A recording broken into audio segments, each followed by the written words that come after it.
Sanatorija.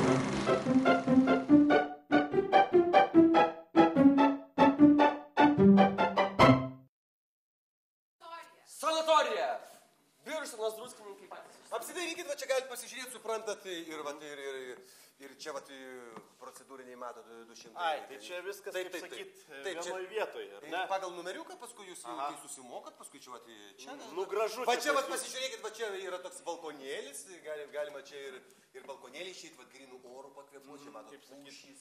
Kuo toliau į mišką pušis yra, ne? Tai kuo toliau į mišką, tuo daugiau medžių turbūt. Taip. Aha. Supratau, sakykit, o kaip čia pas jūs su lankomumu? Daug žmonių? Su lankomumu, tai žinokit, tikrai yra perkrauta pakankamai. Supratau. Perkrauta, nes labai... Obuolys nuo obels netoli rieda.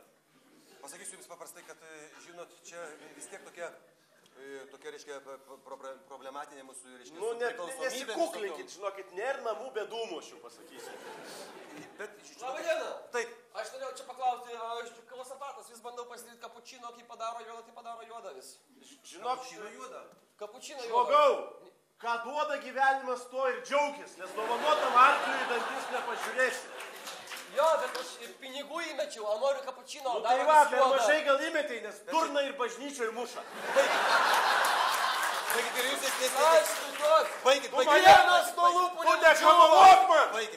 Leis kiaulę į bažnyčią, tai ir ant altoriaus užlips. Mano kasose tu, eik, baigit. Nu, jūs turi neša, aš pasakysiu. Tai jau tvaikas toks, aš paprašysiu. Neša nuo procedūrinio čia. Negalima. Pasakysiu, kiek... Žinot, negirk dienos be vakaro, važiuoju, gal aš namojau. Baigit, kur jūs iškėręs važiuosit. Nu kaip iškėręs? Ir aš parašysiu, žinokit, tikrai. Negalima pas mus lėbau. Nu, kai jūs atvažiavot iš pirmą jau vakarą, aš girdėjau, kas ten vyko. Nu, kaip prisikvietė draugų, kas ten tu... Va, irgi. Aš negalėjau čia net beje mėgot. Pienininkų... Tai vagi pirmininkai. Kaip sakant, ne pieną gerės, ne nuo pieno ir mirsi.